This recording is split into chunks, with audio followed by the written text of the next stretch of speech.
this very important and urgent conversation to have.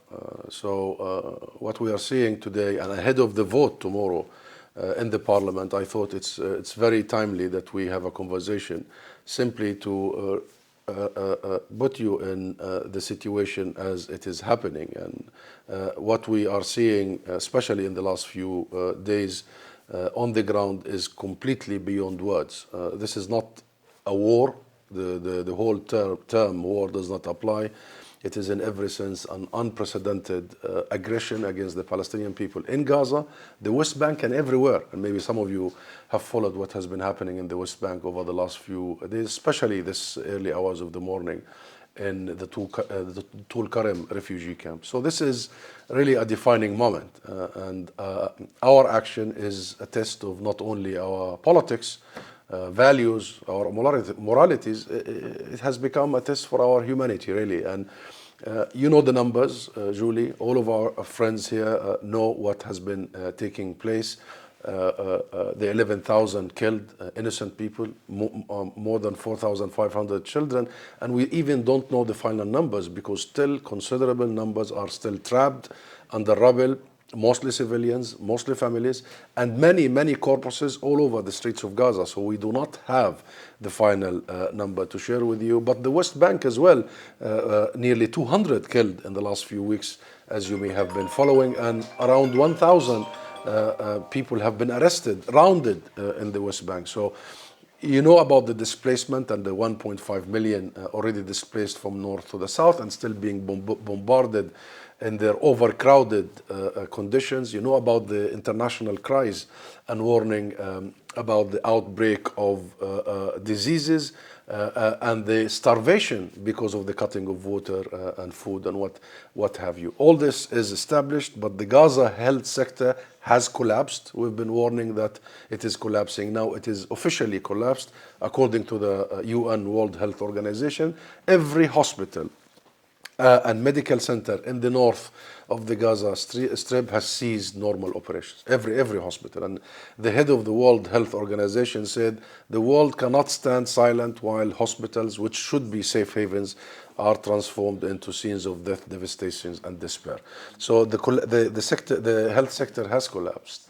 And as you all know, that the babies in incubators are dying. 3 of them have already died, especially in Shifa Hospital, because of their incubators running out of power, simply because of the lack of fuel to the generators. Hospitals have been besieged by the Israeli army and can no longer take new patients. There are some 27,500 injured people. And again, this is not the final number. In Gaza, more than half of whom are women and children, more than half. Whole neighborhoods have been leveled in an indiscriminate and unprecedented bombing campaign that has destroyed, as you have been following, homes, hospitals, mosques, churches, schools, businesses, office blocks, and now increasingly bakeries. The Israeli bombardment is targeting bakeries. And please think about that. Underline why an occupying force bombarding bakeries. UN facilities have been targeted. You have the numbers. More UN workers killed in Gaza than in any comparable period in UN's history, in any other conflict. More journalists killed in Gaza than any conflict period before 1992. More journalists. Here, the Israeli political and military officials have repeatedly deployed genocidal language and threatened ethnic cleansing in Gaza. They talk about returning Israeli leadership are in no mood to talk about ceasefire or any of the sort. And increasing numbers of international legal experts, lawyers have been talking about genocide. And genocide has 2 parts in it. It has the action, the actual physical implementation, execution of genocide, and the intention.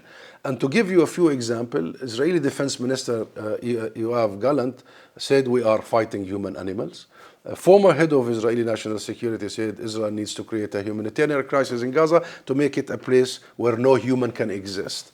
Israeli Knesset member Tali Goteib on social media calling on the government to use doomsday weapon against our enemies without fear. And you know what's the doomsday weapon. Israeli President Herzog himself declares that there are no innocent civilians in Gaza. The president, no innocent civilians in Gaza, suggesting that an entire nation is responsible for the Hamas actions. The Prime Minister himself, Netanyahu, invokes biblical references to stoke up violent fervor in Israel, calling for a holy war, annihilation against the Palestinian people, who exactly are our partners for peace. These are supposed to be what the international community describe as our partners for peace. And the list goes on. You know, Netanyahu quoting the Amaleks. And you know the story of the Amaleks, killing every man, woman, child, animal. This is very serious. This is very, very, very serious. You've seen a sitting minister in the cabinet calling for nuking Gaza, nuking, using the nuclear bomb in Gaza. So let's come to the UK government and your vote. This is really an opportunity for the UK government across all parties to demonstrate its commitment to the rule of law, to your values of justice and commitments to peace. The UK has been, for a long time, by the way, confused and inconsistent. It has a very inconsistent approach and understanding of what peace requires.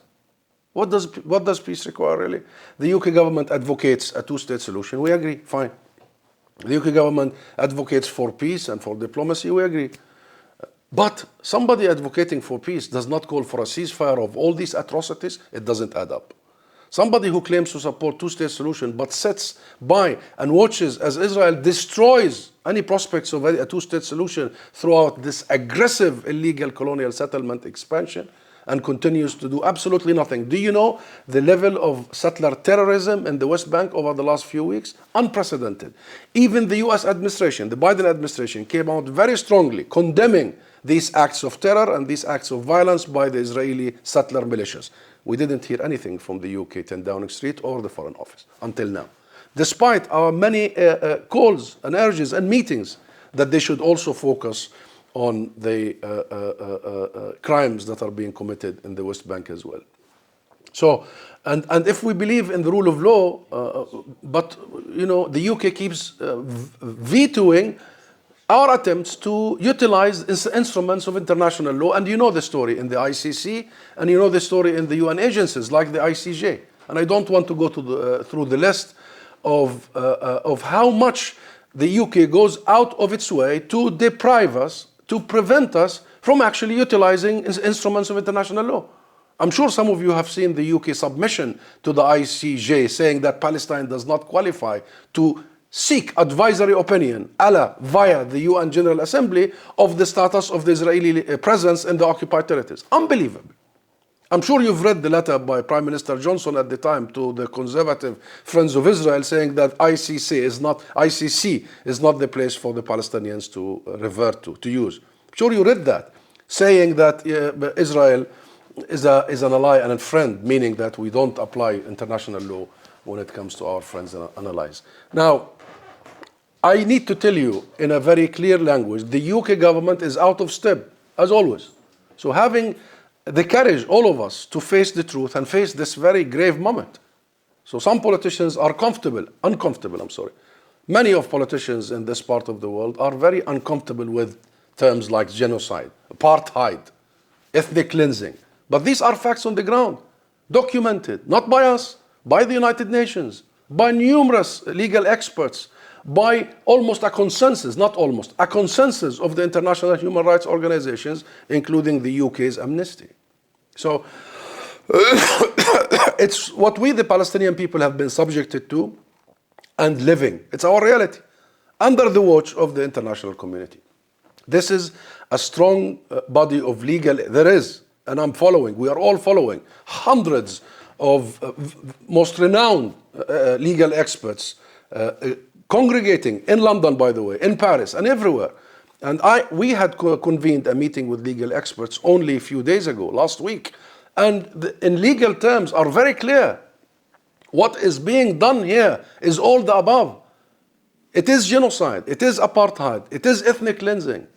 It is mass expulsion.